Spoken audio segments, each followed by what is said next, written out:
La geopolítica de hoy es dramática y es tema crítico del día de hoy. Tiempo caótico de corte bélico con riesgo atómico. ¿En dónde estoy? Muchos políticos un tanto erráticos y tan lunáticos cual Donald Trump no son simpáticos ni democráticos, son demagógicos, violentos son. Estos políticos lanzan diabólicas guerras mediáticas para insultar y sus fanáticos que son dogmáticos portan la svástica al disparar. Milei psicótico y psicopático gasta mil viáticos para endeudar a un pueblo en pánico que muy famélico guarda sus lágrimas para no llorar. Trump desde Washington les manda ejércitos a los demócratas para reprimir. Chicago histórica, Portland fantástica, resiste heroica para existir. Sionista cínico lanza satánica guerra mortífera y el Gazatí resiste heroico la guerra bárbara que Netanyahu perpetra ahí. En esta época la gente incrédula tiene por método sobrevivir. En un mundo trágico y un tanto ilógico, yo vivo en México, me quedo aquí. Estoy en México, me quedo aquí.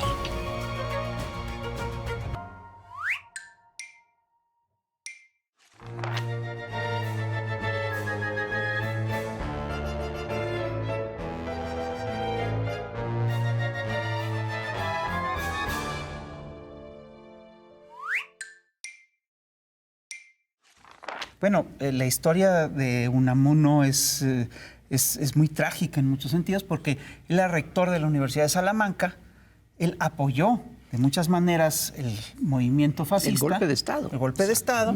Y llega Millán Astray, uno de los grandes generales franquistas, y se echa un discurso diciendo muera la inteligencia, viva la muerte. Y entonces Unamuno responde diciendo acabo de escuchar un discurso estúpido y ¿cómo dice? Y necrófilo. Algo así. Entonces la derecha española, la ultraderecha española, sí, en los años 30 grita, muera la inteligencia, viva la muerte. ¿Qué tan cerca estará la española, la derecha española ahorita? ¿Por qué no le preguntamos a alguien que sí sabe? Mira, ya está aquí. Ya está. Un invitado, vas a ver qué invitadazo tenemos. Aquí está. Es ni más Juan Carlos Monedero. No es fácil entrar aquí, ¿no? Con el señor Krause. Ya no vamos a cambiar, todo el mundo se queja. Diciendo abandonad toda esperanza si atravesáis esta puerta. ¿Cómo estáis? Bienvenido. Pásale. Juan Carlos, qué gusto. Pásale la barrida. Pásale. Muchas gracias. Aquí. Siempre es un gusto que en un programa de moneros venga un monedero. Qué bueno. Famosos todos en el mundo entero. Oye, bueno, el mundo está sufriendo una serie de cambios que son muy radicales, ¿no? Y que son muy importantes. Entre otras cosas, está ocurriendo algo que yo pensé nunca volver a ver en la vida, que es un resurgimiento del fascismo. El ascenso del fascismo. Un rebrote del fascismo, pero además con nuevas modalidades. Lo que estamos viendo en Palestina es ya, la nueva versión del fascismo es un sionismo. El sionismo es un fascismo hipócrita. Y en Estados Unidos. Y que chantajea y en Estados Unidos. Se está viendo. Sí. Yo veo lo que está haciendo Trump no muy distinto a cosas que sucedieron en Alemania en los años 30. Exactamente. Entonces, bueno. Acabando los años 50, Horkheimer, uno de los pensadores más importantes de la Escuela de Frankfurt y del pensamiento europeo, ¿no? De los que nos ayudaron a entender qué había pasado, ¿no? En esa locura de los años 20 y 30, dijo una frase que repetimos mucho, pero que parece que se nos olvida. Como decía Bono Gramsci, la historia enseña, pero no tiene alumnos, ¿no? Entonces, decía Horkheimer, si no me quiere usted hablar de capitalismo, no me hable de fascismo. Ok, claro. Claro, porque era como porque todo el mundo está en contra del fascismo, oiga, ¿y las causas? Sí, claro. Yo cuento muchas veces que estuve en Mauthausen, que uno de los campos de concentración, donde asesinaron a casi 7.000 españoles. Un sitio que a mí me golpeó mucho porque hay un memorial donde están los nombres de los españoles y ese suelo no es del Estado español, lo compró Francia, ¿no? Porque, claro, por supuesto el franquismo nunca iba a hacer un memorial a los españoles que estaban allí porque el franquismo les negó el reconocimiento de su propia nacionalidad. Es una cosa terrible, ¿no? ¿Republicanos? Sí, los republicanos, claro, ¿no? Que terminaron la guerra y se fueron a seguir peleando contra el fascismo, que es lo que entendieron ¿no? Las brigadas internacionales en el 36 y 37 y que luego por eso siguieron peleando y después se vinieron a pelear aquí, se fueron a pelear a Colombia y a tantos sitios porque ellos estaban entendiendo que era una lucha. Por eso sobrevivieron a los campos de concentración los que tenían una fe, los que entendían, estoy aquí, yo sé por qué estoy aquí. Estos no saben por qué me tienen aquí encerrado, pero yo sé por qué estoy aquí, ¿no? Entonces, estando visitando el campo de concentración de Mauthausen, vi dos escuelas de estudiantes alemanes. Porque en el currículum, aunque no sea obligatorio, es una costumbre que se repite, tienen que ir por lo menos una vez y a menudo 2 veces a visitar un campo de concentración. Y yo dije, ¿cómo es posible que estén aquí estos muchachos y Alternative für Deutschland, Alternativa por Alemania, el partido de extrema derecha, sea la primera, segunda fuerza política en Alemania? Ahí ocurre algo, hay un elemento que tenemos que pensar y es que la memoria, cuando se hace oficial, cuando se osifica, cuando la subes en un pedestal, no tiene efectos. Y resulta que, pese a que lleves a los muchachos de las escuelas a ver un campo de concentración, terminan votando a un partido que es otra vez nazi, ¿no? Si no entendemos que el capitalismo en crisis, con una mentalidad individualista, de lucha de todos contra todos, que nos convierten en empresarios, que todo es una mercancía, que si tú no tienes acceso al consumo eres un paria. Todos esos elementos son los que van construyendo esa mentalidad que en un momento determinado, por una crisis, por una guerra que trae demasiados desde el punto de vista de los nacionales e inmigrantes, porque hay un intento de secesión, el desencadenante que sea, emerge otra vez. El fascismo, porque el fascismo, FIS, está en el ADN del pensamiento de la modernidad, lo contaba Enrique Dussel, lo contaba Boaventura de Sousa, es decir, en el ADN del pensamiento moderno, que tenemos una idea de progreso, que creemos que tenemos siempre derecho a expandirnos, tenemos una idea lineal, ¿no?, del tiempo, tenemos una idea productivista. Yo cuando escucho a Trump decir, drill, baby, drill, ¿no?, taladra, cariño, taladra, es que se parece mucho a, no sé, a Leibniz, se parece mucho a los filósofos, ¿no?, del siglo XVII y XVIII, que pensaban que la naturaleza estaba al servicio de los seres humanos. Y los indígenas que defendían la tierra eran unos salvajes que no entendían. ¿Y por qué no aran la tierra? Y le contesta ese Pies Negros, ¿clavaré acaso un puñal en el pecho de mi madre? Y los europeos decían, salvajes, ¿no? Claro, pues nosotros a fuerza de taladrar y a fuerza de roturar la tierra y a fuerza de extraer en 200 años lo que se ha tardado millones de años en producir, que es el petróleo, pues tenemos una tierra devastada. Todos esos elementos siempre terminan expresándose en alguna forma de autoritarismo. Oye, pero que Trump te recuerda a Leibniz sí me parece... Es curioso, ¿verdad? Sí, es curioso. Sí, bueno, es... Porque no habla bien de Leibniz, ¿eh? Exacto. Habla muy bien de Trump. No. Tampoco. Hace un momento que decía yo que no veía mucha diferencia entre lo que está haciendo Trump ahora con lo que sucedía en Alemania en los años 30. Porque me queda muy claro que lo que pretende Trump ahora, entre muchas otras cosas, es eliminar al Partido Demócrata. Me sobra.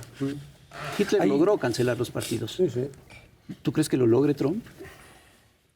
Pues, ¿sabes lo que decía Bertrand Russell, ¿no? Primero amordazan a los inteligentes y luego convencen a los estúpidos, ¿no? Y cada vez vemos más que Estados Unidos, Trump habla a los imbéciles. Que a mí como profesor de ciencia política me tiene en una cierta consternación, porque siempre he dicho que la miel caza más moscas que el vinagre, he leído a los neurobiólogos que te dicen que no tienes que intentar derribar una estructura neuronal que la gente tiene en la cabeza porque es más, como decía Einstein, más fácil desintegrar un átomo que un prejuicio, sino que hay que construir al lado otra estructura neuronal para que la gente pueda entender que es que no había armas de destrucción masiva en Irak o esas cosas, ¿no? Pero es que cuando te das cuenta que están hablándole a descerebrados, dices, ¿qué hago? ¿Qué hago? Si es que se sienta en una mesa un terraplanista y Einstein y gana el debate el terraplanista, ¿no? Entonces, hay una dificultad porque es que hay como que explicarlo todo y entonces muchas veces no tienes argumentos para lo evidente, porque como es tan evidente no tienes que argumentarlo, pero como te niegan todo, ¿no?, para generar un clima de sospecha, de incertidumbre. Nunca te van a hablar de que los problemas que tiene la gente en España se va la gente joven de casa con 30 años de media. Con 30 años. Entonces, en vez de decirle que el problema es un sistema inmobiliario donde se están enriqueciendo los fondos de inversión y se están enriqueciendo unos 4 privilegiados sobre un derecho humano que es el derecho a la vivienda, le van a decir, no, es que los templarios, Sí, claro. los nazis y el grial, ¿sabes? Entonces, la gente ahí, sí, claro. Y los inmigrantes. Y los inmigrantes. Después, claro, eso es lo concreto, ¿no? Pero se les va generando toda una estructura de embrutecimiento donde ahí explicamos a los Milei, a los Trump. Hay una cosa, viniendo para acá, pensaba, que es que estos tipos han leído poco y lo que han hecho ha sido ver películas.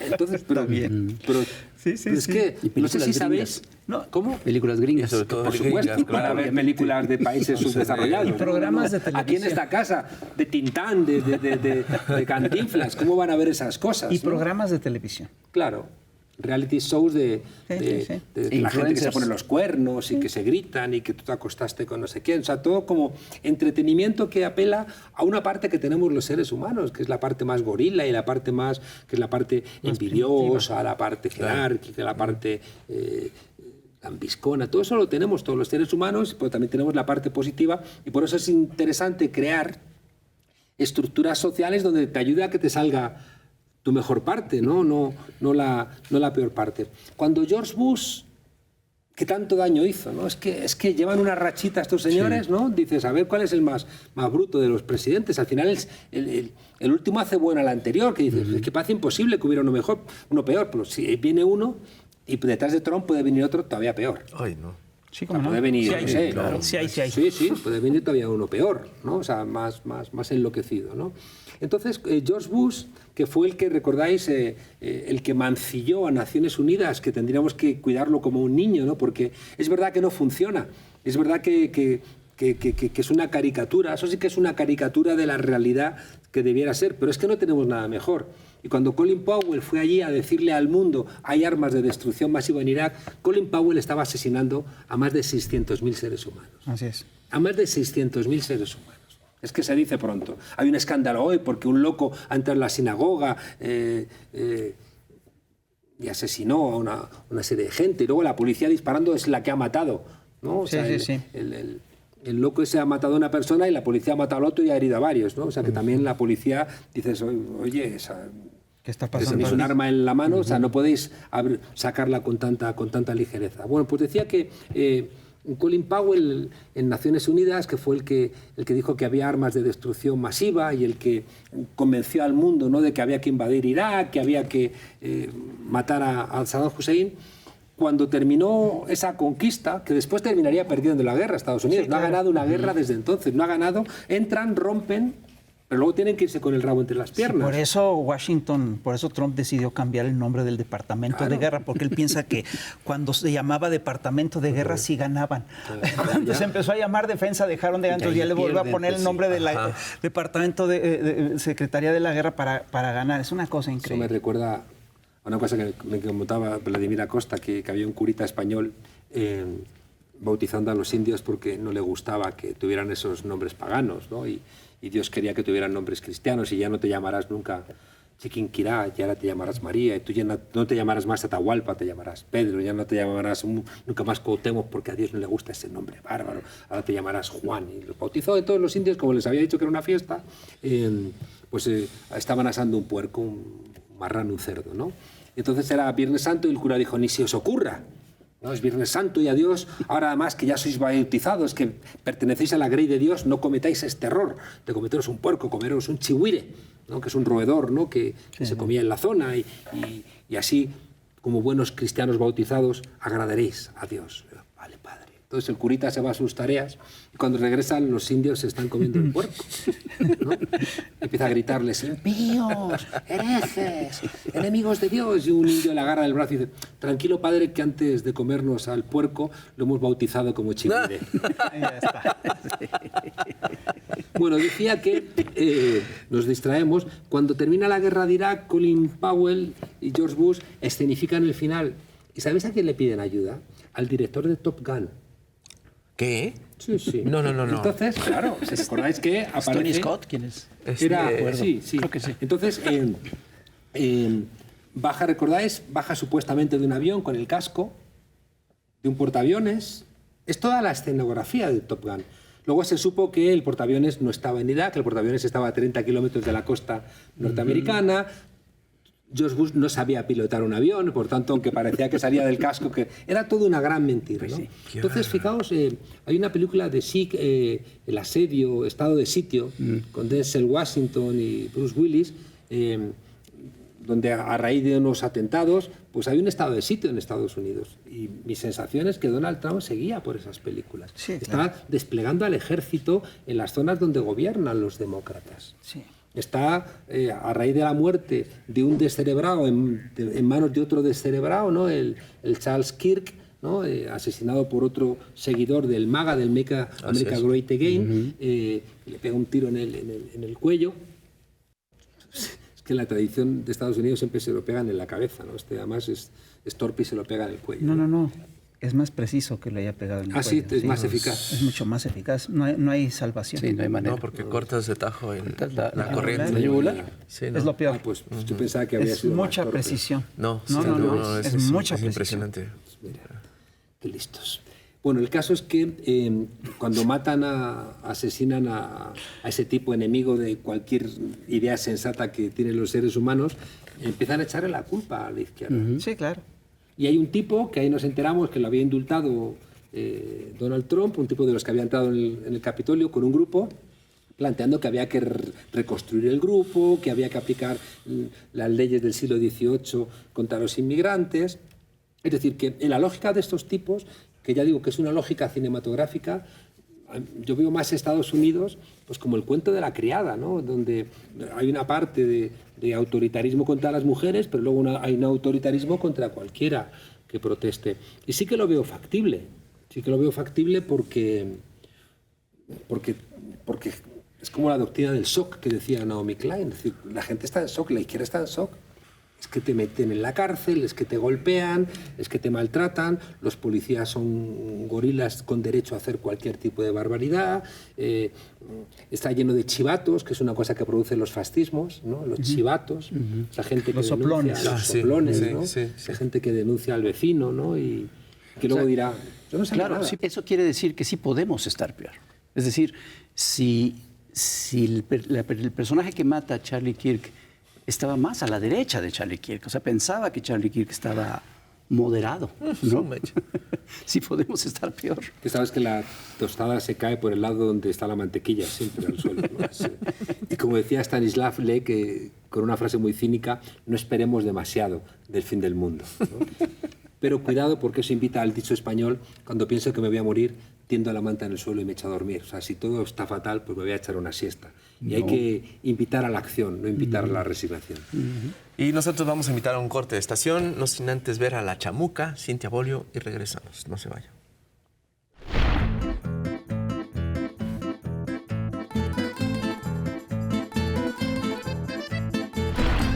Querido electorado, ¿cómo te me va? Te cuento que en octubre de 2025, por primera vez en más de 2 décadas, una embarcación logró llegar al mar territorial de Gaza, Palestina. Parecía imposible, pero la Mykonos navegó hasta romper el cerco. Súper histórica. Esta embarcación fue una de las casi 50 que conformaron la flotilla global Sumut. Flotilla llena de casi 500 médicos, activistas y periodistas de casi 45 países, con casi 300 toneladas de medicina, leche en polvo, juguetes y comida para la población gazatí. Pero la flotilla fue interceptada. El cerco impuesto por Israel, entidad sionista, ha interceptado ilegalmente toda nave en aguas internacionales o en el mar de Gaza. Nada entra a la franja de Gaza excepto las bombas. Y el inhumano bloqueo tiene como fin la hambruna y por ende la extinción de un pueblo entero. No fue la primera flotilla, pero sí la más grande en lo que va del siglo XXI. siglo que nos sigue quedando muy mal. Ahora con genocidios y femigenocidios que por ley internacional las naciones del mundo deberían prevenir y detener en vez de hacer lo que hacen. Nada. Bueno, decir que los países incumplen y no hacen nada es injusto. Sí que hacen. Negocio con Israel. Negocio. Venta de armas, comercio como si nada. Relación entre instituciones y universidades. El ente sionista es harto inversionista y de ahí el poder de su lobby. Netanyahu puede amenazar desde la ONU sin ser arrestado. Y las pláticas de paz y órdenes de cese al fuego de Trump obedecen a su prisa por colonizar la franja, explotar sus recursos y construir su resort de lujo. El Magasa ya envió sus bulldozers y maquinaria y ningún medio hegemónico dice nada. Greta Thunberg y Yasmin Acar fueron parte de la flotilla. Al ser liberadas, Greta declaró que es una vergüenza que los gobiernos lo permitan y moneticen, y que el fin del genocidio es también nuestra responsabilidad. Yasmin recordó que Israel retiene 11.000 rehenes desde hace décadas. Entre ellos, 500 son niños y 87 mujeres. México acudió al llamado de la flotilla Sumut con 7 compatriotas: Arlín Medrano, Sol González Eguía, Ernesto Ledesma, Laura Vélez Ruiz, Carlos Pérez Osorio, Miriam Moreno y Diego Vázquez. ¡Bravo por su valor solidario! Y hacemos nuestro el mensaje del último barco en ser interceptado, querido lectorado. El Marinette, que en voz del periodista turco Omar Faruk dice: desde el mar hasta Gaza, no los olvidaremos. No permitiremos que los olviden. Esta es la voz de la humanidad. Nadie puede detener la voz de la humanidad. Y esta preocupación será para siempre. Palestina, libre, libre. Un abrazo.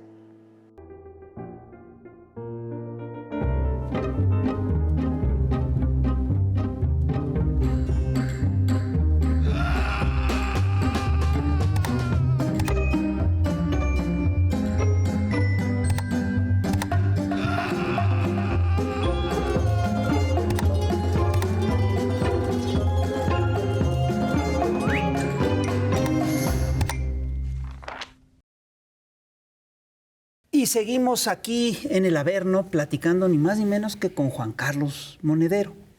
Y hablaste hace un ratito de que el discurso de Colin Powell sobre las armas biológicas de destrucción, que recuerdo incluso que señalaba aquí caben unas armas de eso. Entonces, con ese motivo... Llevó un botecito aquí. Sí, llevó una cosita, como una probeta, ¿no? Y con ese recurso que es tan cinematográfico como los que acabas de describir, ¿sí? Con el pretexto de ese discurso, invadieron Irak. Y hubo más de 600,000 muertos. Se está hablando ahora de que en Palestina hay 680,000 muertos. Yo creo que estamos presenciando en vivo, ¿sí? En tiempo real, uno de los peores genocidios de la historia. ¿Cómo reestructurar? Es decir, ¿cómo detener esto? Porque no lo podemos parar. ¿Qué es lo que tiene que ocurrir? ¿Cómo revivimos la solidaridad que se dio, por ejemplo, con la República Española? ¿Qué hacemos con todo esto? Bueno, los pueblos están despertando. Sí, esa solidaridad ahí está, pero no ha sido suficiente hasta ahora. Sí, es verdad. 5 locos en Figueres, en Cataluña, al norte de España, quisieron parar la vuelta ciclista con una pancarta diciendo no pedaleéis sobre los cadáveres de los niños gazatíes. La policía los reprimió, los metieron en la cárcel, los han multado, pero eso generó que no pudo terminar la Vuelta Ciclista a España en Madrid, sino que había decenas de miles y tuvieron que suspenderla, ¿no? Y ese mismo día, por la noche, ya cuando más o menos el resultado estaba claro, salió Pedro Sánchez diciendo qué valientes los españoles que han parado la Vuelta Ciclista, y uno se preguntaría, ¿y por qué nos has mandado a los antidisturbios? Pues sí, ¿no? Para que nos golpeen, ¿no? Es verdad que lo que está pasando en Gaza yo creo que va a ser... Es un quiebre. Sí, es el quiebre, es la experiencia piloto de lo que puede ser el futuro, es la reflexión donde vamos a tener que volvernos a preguntar una vez más con la Escuela de Frankfurt si después de Gaza podemos escribir poesía o ya uno no puede escribir poesía, porque los alemanes siempre argumentaron en los juicios de Nuremberg que es que no lo habían visto. Porque una buena parte de los campos de concentración, no todos, es mentira, ¿no? Pero quizá los más importantes pues no estaban en Alemania, no estaban en Polonia. Y ellos decían, no sabíamos nada. Hoy, ¿quién puede decir que no sepa lo que está pasando en Palestina? ¿No? Cuando han detenido a la flotilla, se acerca el ministro israelí y les llama terroristas, ¿no? Claro. Y esa gente coraje le grita fascista, ¿no? O sea, la flotilla de Hamas. Claro. Sí, así le dicen nazi. Le gritan, ¿no? Entonces, yo creo que yo estoy repitiendo hasta la saciedad y le invito a la gente que nos escucha a leer un librito que es breve, ¿no? Búsquelo en internet, de Aimé Césaire, que era un político de Martinica, que había inicialmente estado con el Partido Comunista Francés, pero luego se dio cuenta de que el Partido Comunista Francés también era colonialista, ¿no? Y que tenía una mirada como paternal y al fin y al cabo, pues eso, colonial, como toda la Europa de la modernidad, ¿no? Es decir, que yo cuando estudiaba en Alemania y los latinoamericanos hablaban de imperialismo, decía, uy, qué palabra más vieja, ¿no? Hasta que llegué a América Latina y me di cuenta de que sin utilizar la palabra imperialismo no puedes explicar América Latina. Así es. ¿No? Entonces, tienes que venir aquí. Y luego, claro, yo siempre digo, pues en Europa, para ser demócrata tienes que ser antifascista, y en América Latina, para ser demócrata tienes que ser antiimperialista. Y si no lo eres, es que no te enteras. Y por eso no son demócratas las oposiciones que yo veo aquí en México, la oposición venezolana, la oposición colombiana, porque están pidiendo a Estados Unidos, interven, ponnos aranceles, invádenos. ¿No? Y dices, oiga, si usted no tiene esa idea de que para reivindicar la democracia en su país usted tiene que pararle los pies al imperio que no le ha dejado a usted desarrollarse, no está usted entendiendo absolutamente nada, ¿no? Entonces decía que Aimé Césaire escribe en 1950 un librito que se llama Sobre el colonialismo, donde dice que hay una teoría del boomerang y dice, todo lo que los alemanes hicieron a finales del siglo XIX, los primeros campos de concentración, los españoles, sí, claro, en Cuba. Mira. Y después los alemanes, ¿no? Entonces, y eso hay que decirlo porque cuando los españoles, el ejército africanista, hace campos de concentración en Marruecos, eso mismo después es lo que van a hacer con los republicanos en la guerra civil. Y Aimé Césaire dice, todo lo que los alemanes hicieron en Namibia a los negros por negros y por tanto despreciables, campos de concentración, pruebas médicas, esclavitud, maltrato, expulsión, todo eso que le hicieron a esa gente por negros, luego se lo hicieron a otros alemanes por judíos, por comunistas. Y él dice, cuidado porque todo lo que tú haces fuera te termina regresando. Y eso creo que es muy importante porque es lo que nos explica algo incomprensible, que es cómo podemos tener en Europa nazis sionistas. Es que, como decía Groucho Marx, esto lo puede entender hasta un niño de 5 años. Por favor, que alguien traiga corriendo a un niño de 5 años, ¿no? Sí. Porque, o sea, nazis sionistas, o sea, los nazis que nos hemos peleado toda la vida contra ellos porque negaban el holocausto, sí, la extrema derecha española, que hoy apoya a Netanyahu, que se está riendo de los muertos en Gaza, Isabel Díaz Ayuso planteando que los de la flotilla que estaban de vacaciones, estaban en un crucero. Una cosa como muy insultante. Esa gente viene de negar el holocausto. Esa gente viene de un integrismo católico que decía que los judíos eran los que habían crucificado a Jesucristo y que por tanto eran los enemigos de la humanidad. Que los judíos eran Marx y eran Hegel y eran...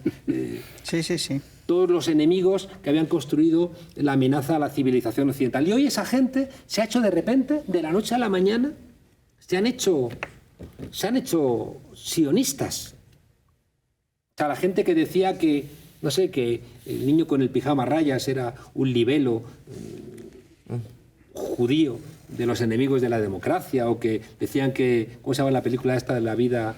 La vida es bella. La vida es bella, decían, pero que eso es una manipulación de los niños, ¿no? Para meterles en la cabeza falsas ideas sobre el holocausto. Esa gente que decía eso, hoy apoyan a Netanyahu. ¿Por qué? Porque sueñan con poder hacer lo mismo con nosotros. En España hay chats de exmilitares franquistas donde decían que tenían que fusilarnos a 26 millones de españoles, con el honor de que arribita estaba un servidor, ¿no? Wow. Con mi amigo Iglesias, con otros amigos de Podemos, estamos arribita en la lista de los fusilables, pero no quedas que unos cuantos, 26 millones. ¿No? O sea, que es la frase de Franco, ¿no? Que si tengo que exterminar a media España, la exterminaré. Entonces, esta gente dice, qué buena solución la de Netanyahu, ¿cómo no se nos había ocurrido a nosotros? Y por eso es tan insultante el plan supuesto de paz de Trump. Sí, Netanyahu, no, es ¿no? Diciendo, una grosería. Sí. Mira, que es otra de esas cosas que los sociólogos, la gente que hacemos ciencias sociales, tenemos que pensarlas, ¿no? Cuando termina la guerra civil en Sierra Leona, ahí estaba el líder, que era un bestia, Charles Taylor. Entonces hay, por intermediación de la ONU, un proceso de paz y hay unas elecciones. Y la campaña de Charles Taylor era: maté a tu padre, maté a tu hermano y tú me vas a votar. Ese era el cartel. Y ganó las elecciones, ¿no?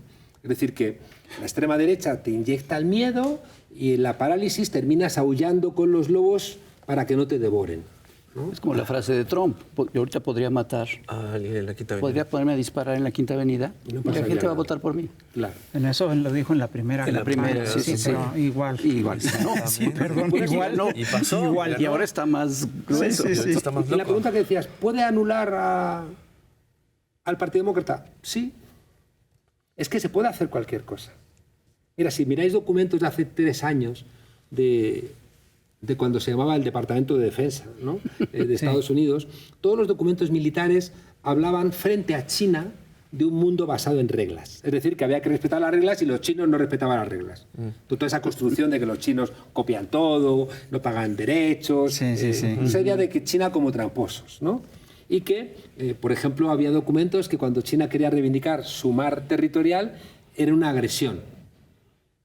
Era una agresión porque, claro, como ese mar nunca había sido territorial de ellos, sino que había sido de Estados Unidos, cuando ellos reclaman su espacio dicen, no, esto es una agresión, ¿no? Entonces, que son como... que además esta gente se lo cree. Y por eso os digo que es que esta maldita gente de la clase política occidental se han criado en las películas. No sé si recordáis Independence Day, ¿no? Donde pelean contra los alienígenas. Las hemos ¿no? visto Y al final- todas. Y al final, claro, pues ¿cómo no vamos a verlas? No estás en la discusión, ¿no?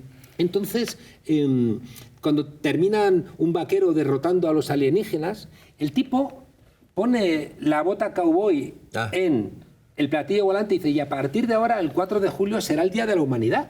O sea, el Día de la Independencia Norteamericana es el Día de la Humanidad.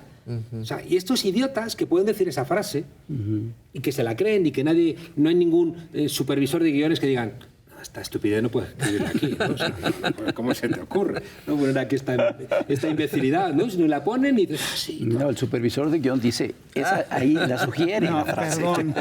Es el asesor político, es el que le escribe. Sí, Pone absolutamente. esta frase. Entonces, claro, esta gente que está en ese ensimismamiento, en Naciones Unidas, Trump diciendo, me están pidiendo muchísimos presidentes Que yo... que reciba el Premio Nobel de la Paz, ¿no? Dices, o sea, tú estás apoyando a Netanyahu. Ahora mismo la política exterior norteamericana tiene uno de sus pilares, Israel, uno de sus pilares, Sí, claro. que explica casi todo el resto, ¿no? claro. ¿Y cuánta gente ha escuchado? 6, 7 personas, por tanto, que toda la humanidad te está pidiendo que seas Premio Nobel de la Paz, no parece, ¿no? Pero si Kissinger recibió el Premio Nobel de la Paz, Exacto. pues tampoco Y si Obama lo es- recibió. Y Obama tampoco Pues, es tan ¿sabéis qué descabellado. decía Mearsheimer, los teóricos de la política exterior norteamericana inteligentes, ¿no? Claro, se quejaban y decían, coño, es que durante la Guerra Fría sabíamos ruso. Sí, claro. Es que leíamos a Dostoyevsky y nos apasiona la literatura rusa, ¿no? Entonces, ¿tú te imaginas a estos imbéciles, no sé, aprendiendo chino mandarín, o sea, o aprendiendo nada? No. O sea, que todo lo que saben de China Ni es... leyendo nada. Ni nada, alguna nada, película de Hollywood de James Bond contra el Doctor No, que tiene aspecto de chino. Dicen, eso es. Entonces, claro, yo os decía que, claro, el mundo que se crea después de la Segunda Guerra Mundial está construido a mayor gloria de Estados Unidos y de Europa. O sea, todas las grandes instituciones internacionales, la ONU, con el Consejo de Seguridad, el Fondo Monetario Internacional, era el 14,8% de los fondos que lo ponía Estados Unidos y esa era la minoría de veto. Es decir, el Banco Mundial, la Organización Mundial del Comercio, todas esas organizaciones estaban hechas para garantizar un mundo donde las reglas las tenían que respetar todos los países, donde el dólar era la moneda internacional y donde 200 bases norteamericanas garantizaban que todo iba a hacerse como Dios manda, ¿no? Con cosas que nos olvidamos. Es que asesinaron a 1 millón de comunistas en Indonesia. Sí. ¿No? Es que hay cosas que dices, pero oiga, ¿no? ¿Qué me está usted contando? ¿No? Es que y de repente los 2.000 muertos de las Torres Gemelas, ¡oh! Yo lo lamento, cualquier muerte yo la lamento profundamente. O los 1.700 muertos por Hamás el 7 de octubre en territorio palestino ocupado por Israel. Que a veces nos olvidamos de esas cosas. ¿No? Es decir, es una barbaridad. Yo creo que matar seres humanos siempre es una barbaridad, pero estaban haciendo una acción de defensa de su Estado en un territorio ocupado por Israel. Sí, es que la ruptura de la legalidad es muy clara. Exacto. Por ejemplo, detienen a la flotilla en aguas internacionales. Claro, no pasa nada. Y no pasa nada. Perdón, es un acto de piratería. Es un acto de piratería, pero no solamente es un acto de piratería, es que previamente pasan tantas cosas que la actual apaga la anterior. Sí. Es que ahora mismo el Tribunal Penal Internacional está juzgando a Duterte, el expresidente de Filipinas, por asesinatos extrajudiciales. Es que Donald Trump acaba de asesinar a 17 muchachos que no sabemos si eran inmigrantes, si estaban llevando unos cuantos kilos de droga o qué coño estaban haciendo. Los ha asesinado con misiles, sin el derecho a un juicio justo, sin detenerlos, y además con un misil, otra vez las películas, ¿no? Un misil. Claro. ¿Necesitabas un misil de verdad? ¿Para qué? ¿Para grabarlo y para que dijeras, mira cómo... Mira, el show. pues para eso. Claro. Para eso está claro. Entonces, este señor es un asesino, como le dijo el presidente Petro allí, en Naciones Unidas. Usted es un asesino. Y los militares o los funcionarios que dieron esta orden, que están bajo su mando, son también unos asesinos. Claro. Entonces, claro, es que estamos tolerando el asesinato y por eso, fijaos, yo reflexionaba sin embargo, por la postura de los gobiernos de izquierda, ¿no? El gobierno de Claudia Sheinbaum, el gobierno de Pedro Sánchez, el gobierno de Petro, el gobierno de Lula. ¿Qué hacemos ante un genocidio? ¿Qué hacemos? Y es verdad que el gobierno de Claudia Sheinbaum está haciendo cosas, igual que empezó con el presidente López Obrador, pues declaración, o sea, acompañar la declaración de genocidio, que no es cualquier cosa, ¿no? Porque cuando tú acompañas como un Estado la afirmación de que allá hay un genocidio, eso tiene efectos legales, ¿no? Reconoces lo del juicio en La Haya. Claro, el juicio de La Haya, reconoces al embajador en Palestina, sacas a 18 personas de Gaza. O sea, dices, pues, qué bien, ¿no? Que tienes esa sensibilidad, pero, Claudia, ¿has parado el genocidio en Gaza? Pedro Sánchez, ¿has parado el genocidio en Gaza? Lula, ¿has parado el genocidio en Gaza? Nosotros Por tanto, no hemos parado el genocidio. A mí me genera No, una ¿cómo lo impotencia paras? personal donde claro. yo como individuo, ¿qué puedo hacer? Pues quejarme, escribir en Twitter y que me prohíban los tweets porque estás defendiendo a Palestina, ¿no? Y pues, ¿qué más vas a hacer? Porque ¿Te vas a escriban la inmolar? palabra genocidio. Sí. Claro. Te molas, te echas gasolina delante de la embajada, ¿no? ¿Qué demonios haces, no? Pero claro, tampoco hago nada cuando voto a un gobierno progresista, porque mi gobierno progresista dice pero no hace. Como Pedro Sánchez, que hace declaraciones grandilocuentes, pero luego realmente no confrontas. Y por tanto, creo que tenemos aquí, con un gobierno que respetamos, como el de Claudia Sheinbaum, decir, ¿de verdad que no puedes hacer más? A ver. Ay, mientras tanto, vamos a otro corte de estación y regresamos. No se vaya, ya se puso bueno. Sí.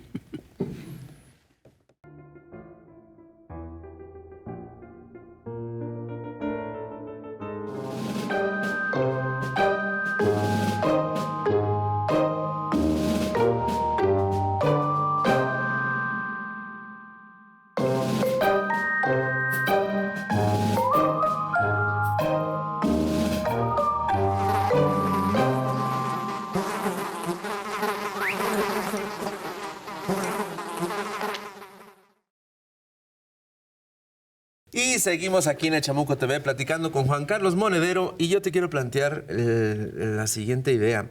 Tú dijiste perfectamente que lo que está pasando en Gaza es una experiencia piloto. Y estamos viendo que en Venezuela está ya de plano un asedio y con el mismo argumento de terroristas. ¿Cómo ves este asunto? Porque a mí me parece que estamos con los pelos de punta también en América Latina con este asunto. Hay una evolución. Declaras terrorista al presidente Maduro. Narcotraficante. Digamos que es un salto cuando ya narcotraficante y después haces una ley que autoriza al Estado a intervenir fuera de tu país siempre y cuando sea para la lucha contra las drogas, ¿no? Esa lucha que la gente no lo sabe y hay que dejarlo con absoluta claridad. La política de drogas de Estados Unidos ha sido parte de la geopolítica norteamericana. Tú lo has contado en algunos libros, ¿no? Forma parte de la justificación de utilizar a los narcos, ¿no?, como elementos de guerra para lo que necesiten, para ejecuciones extrajudiciales, para debilitar a gobernadores o gobiernos de izquierdas, para acallar levantamientos populares. Es decir, la geopolítica norteamericana no se entiende sin lo que llaman ellos la lucha contra las drogas, que lo que tienen que hacer es poner los portaaviones en Estados Unidos, que es donde consumen ellos la droga, y dejarnos a los demás en paz, ¿no? Claro, con la autorización esta reciente, ¿no?, de Donald Trump al ejército, claro, todos los países latinoamericanos tienen que estar en alerta, ¿no? Es evidente que si Venezuela no tuviera petróleo la dejarían en paz. No nos engañemos. Exactamente. No nos engañemos. Eso se trata. No les importaría nada. No tiene petróleo y por tanto justifican esa condición de villano universal. Si es que recuerdo la serie preferida de Obama que se llamaba Homeland, en la tercera temporada, ese tipo que era el mal por excelencia, porque era un militar norteamericano que se había hecho islamista, que se había infiltrado en el gobierno, que iba a amenazar la paz de las buenas familias que vivían en el campo en Ohio, ¿no? Pues resulta que cuando escapa de la mano de justicia de Estados Unidos, ¿dónde se esconde? En Caracas, que era como... Claro, yo pensaba ese señor islamista paseándose por el metro de Caracas con esas señoras, con el calor de la zona, ¿no? Y esos ombligos dejados, ¿no? Al aire. Algún aire del señor, ¿no? Sí. Para solaz y disfrute de los cuerpos y la vista. Entonces, claro, lo encierra en Caracas para que se vaya construyendo esa idea. Los videojuegos, el malo es matar a Maduro. Es decir, hay toda una construcción estúpida y yo creo que tenéis una suerte. Y esto es la parte positiva que hay que expresar para que no caigamos en la melancolía típica de estos libros últimos de la izquierda melancólica, de Enzo Traverso y demás, ¿no? ¡Ay, la melancolía de la izquierda! ¡Qué mal estamos! Cuidado, nunca el presidente de los Estados Unidos en la historia, nunca ha estado tan aislado. Nunca. Y claro, si la política exterior norteamericana se basa sobre todo en Netanyahu y en sostener a Netanyahu, y a Netanyahu lo están escuchando 6, 7 países en todo el mundo, Estados Unidos se ha peleado con Canadá, se ha peleado con México, se ha peleado con Panamá, se ha peleado con Colombia, se ha peleado con la Unión Europea, se ha peleado con quién, con Putin. O sea, ¿con quién no se ha peleado este señor? O sea, ¿quién se cree que es? Claro, el problema es que no piensa que las cosas tienen consecuencias, que él las piensa en su cabeza, cree que aprieta un botón como cuando despide a alguien en su empresa, pero luego no se da cuenta que en el mundo real las cosas no son tan sencillas y que tú puedes hacer tú un discurso contra los inmigrantes, pero resulta que después no hay nadie que haga las tareas del campo en California, ¿no? Y estás... Yo no descarto que Donald Trump termine como Ludwig II de Baviera. Siempre. ¿No? Ahogado en un charquito que no tenía profundidad como para ahogarse, porque, claro, este señor en su megalomanía, en el momento en que estaba construyéndose la unificación de Alemania, pues llegó un momento en donde era contraproducente a los intereses de aquellos que la habían puesto ahí, ¿no? O que la habían sostenido ahí. Y creo que con Trump puede ocurrir algo similar. Creo que Claudia Sheinbaum tiene absolutamente claro que si invaden o atacan a Venezuela, van a hacer lo mismo en el norte de México. Sí, claro. Roguemos al señor para que no aparezca petróleo en Chihuahua. Porque como aparezca, o sea, van a tener ustedes una invasión con la excusa. Ya lo habrían detectado, ¿eh? Ya lo habrían detectado. Hay litio y hay otras cosas, pero petróleo no. Bueno. Oye, fíjate, hay una cosa que sí me interesaría señalar. Es decir, obviamente, sí hay un problema con Donald Trump. El otro día yo leí un parte médico que era muy preocupante de un tipo que le hacía un diagnóstico psiquiátrico que era muy, muy angustiante. ¿no? Es decir, que hablaba de un hombre muy desequilibrado. Pero yo también creo que al final de cuentas en estos tiempos sí tenemos que confiar en las lógicas de los estados. Y te lo voy a poner de manera muy clara. Tú decías, bueno, ¿qué puede hacer el gobierno de México? Yo creo que ha hecho mucho, ha hecho bastante. Por supuesto que quisiéramos detener el genocidio. Todos queremos detener el genocidio. Pero yo sí creo que hay cosas que conviene conservar. Yo sí estoy convencido de que al final de cuentas el Estado mexicano tiene una tradición diplomática muy clara, muy precisa, y que el Estado mexicano ha seguido esa tradición y esta tradición le ha dado muy buenos resultados. Esta tradición viene, entre otras cosas, precisamente del aprendizaje que hemos tenido de ser el vecino del sur, del peor imperio, del peor imperio que hemos tenido en los últimos siglos. Y te voy a poner un caso muy concreto. Cuando se da el golpe contra Allende en la década de los 70s, el gobierno de México no rompe de inmediato relaciones con Chile. Se espera a que salga el último de sus refugiados, ¿sí? Para romper, y luego romper relaciones. Yo sí creo que los pueblos pueden pedir y tienen que pedir toda una serie de cosas, es lógico, es parte de una demanda popular, pero también los gobiernos tienen responsabilidades distintas y las tienen que cumplir. Creo que hay un argumento que invalida lo que estás diciendo. A ver. Es que si salieran, o cuando salen, millones de personas en la calle a exigir a sus gobiernos otro comportamiento, los gobiernos tienen que optar entre esa supuesta responsabilidad o escuchar a lo que están diciendo los pueblos. Entonces, por tanto, yo no evaluaría tanto lo que hace Pedro Sánchez, lo que hace Claudia Sheinbaum, en virtud de sus comportamientos diplomáticos históricos, sino lo que les exigimos los pueblos. Sí, los pueblos tenemos que exigir toda una serie de cosas. Y yo sí creo que fue por una demanda popular, ¿sí?, que Pedro Sánchez manda a unos barcos a escoltar a la flotilla. Ahora, la verdad es que el papelazo que hicieron de retirarse frente a las aguas internacionales te plantea otro problema. Pero eso es igual. Eso es otra cosa. Pero eso es igual a todos los gobernantes, ¿no? Es decir, que los gobernantes reciben muchas presiones. Sí, por supuesto. Es decir, Claudia Sheinbaum recibe presiones de Estados Unidos, de la patronal, de la Asociación de Mexicanos en no sé dónde, de la Unión Europea, del Vaticano. Yo creo que ahí la obligación nuestra es, si tenemos claro que es un genocidio y no nos soportamos a nosotros mismos por no ser capaces de hacer nada para frenar esta matazón, pues debiéramos estar en la calle diciéndole, gobierno, tú que sí puedes, sal que yo te acompaño. Toma la decisión que tengas que tomar porque yo te voy a acompañar. Decía mi maestro Jesús Ibáñez, uno de mis maestros, que cuando algo es necesario e imposible, hay que inventar una nueva dimensión. Él ponía el ejemplo de un monje que le ponía un palo de almendro en la cabeza a su discípulo después de haber enseñado durante toda su vida los métodos para entender la diferencia entre la opinión y la realidad, entre la verdad y la mentira, entre la falsedad y lo correcto. Y llega a la última lección, le pone el palo de almendro en la cabeza y le dice, si me dices que este palo existe, te daré con él en la cabeza. Si me dices que este palo no existe, te daré con él en la cabeza. Y si guardas silencio, te daré con él en la cabeza. Yo creo que dije, Jesús, la solución es que le quites tú el palo al maestro y le des con él, a él en la cabeza. Y dice, no. La solución es que cuando algo es necesario e imposible, es necesario que no te den con el palo en la cabeza. Pero es imposible, con esas reglas del juego, hay que inventar una nueva dimensión. Y cuando México pone en marcha su política exterior tradicional, que tanto nos beneficia en otros momentos, donde Estados Unidos quiere arrastrarla a sus posiciones colonialistas e imperialistas, celebramos la posición de independencia de México, que invita en el grito al presidente de Cuba, Díaz-Canel, o hace un discurso López Obrador sobre Bolívar, que de alguna manera justifica algunos elementos que aterran a la derecha mexicana, ¿no? Pero también es verdad que tiene que haber un momento en donde inventemos otras reglas del juego.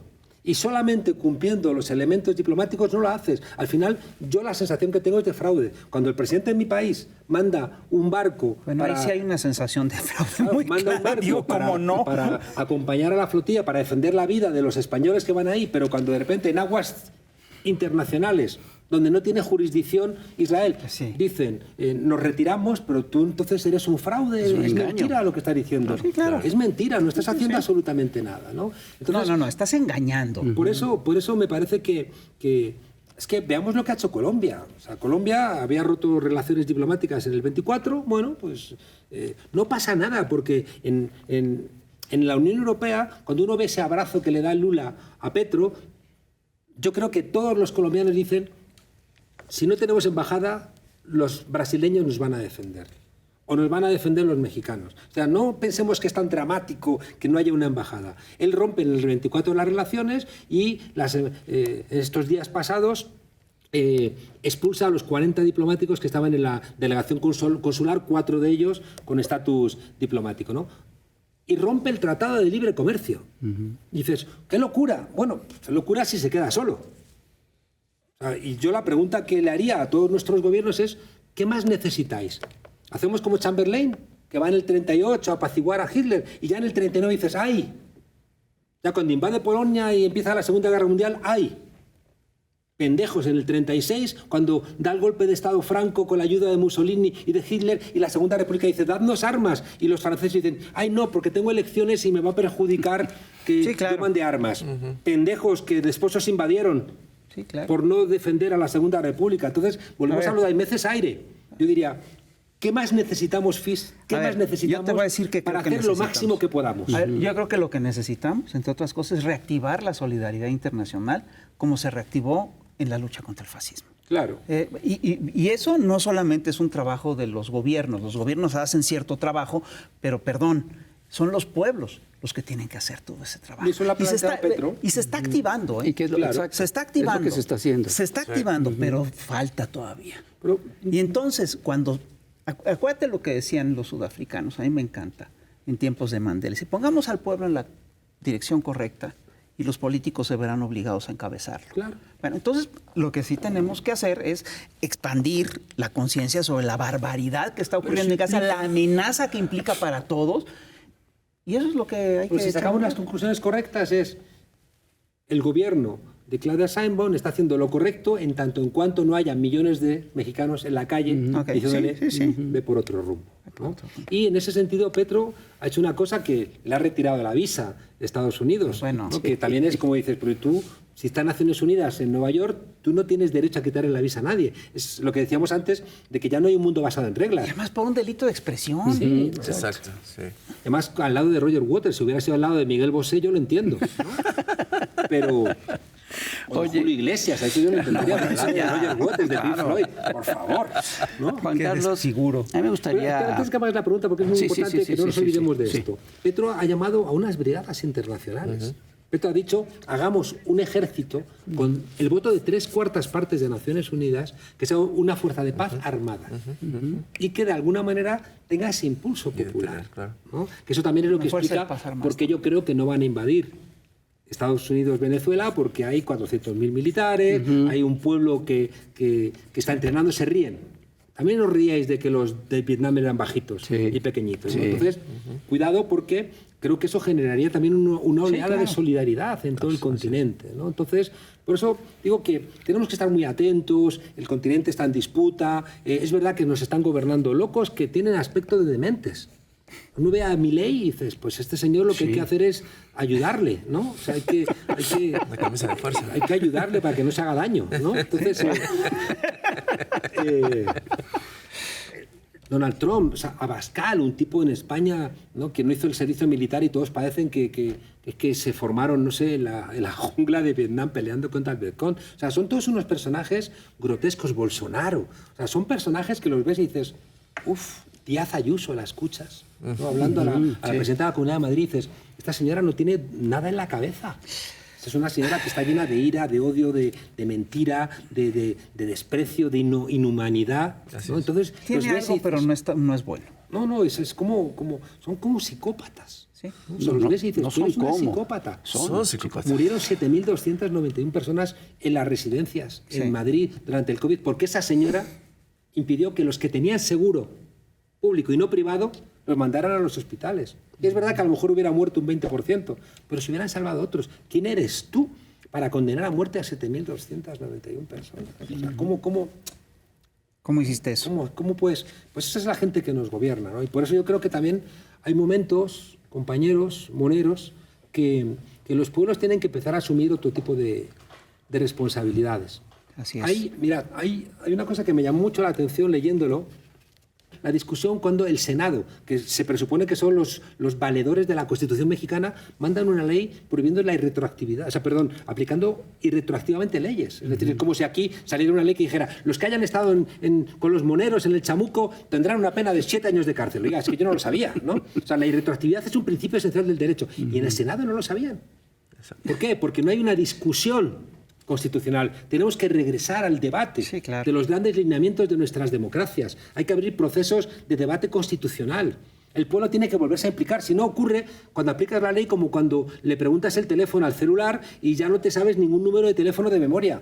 Y ya no sabes ni lo que significa la retroactividad y ni siquiera los senadores lo saben. Y por tanto, en vez de echar la culpa a nuestros gobiernos, que también hay que echarles la culpa porque si no lo vais a hacer bien, no estéis ahí, también tenemos que entender que los gobiernos necesitan, como siempre digo, el pueblo empujando para que las cosas realmente vayan hacia donde queremos ir. Claro. De acuerdo. Pues ya Muchísimas gracias. No te iba a preguntar sobre España, pero ya lo mencionaste perfectamente. Te iba a recordar a Millán Astray y su frase. La muerte, ¿no? Muera ¿Sabes la que ya hay inteligencia? noticias de que asesinaron a Unamuno? O sea, cada vez se está probando más que no murió, sino que lo asesinaron. Siendo Hay que, él pruebas fue uno, crecientes, ¿eh? siendo que él fue uno de los promotores del franquismo. Sí, Vámonos. sí. Bueno, señoras y señores, ya saben que es otro programa para compartir, gracias. comentar, Muchísimas coleccionar. gracias. Muchas gracias, Juan Carlos. Cuídese mucho. Y nos vemos a la próxima. Bye. Ya lo sabe, hay revista de octubre.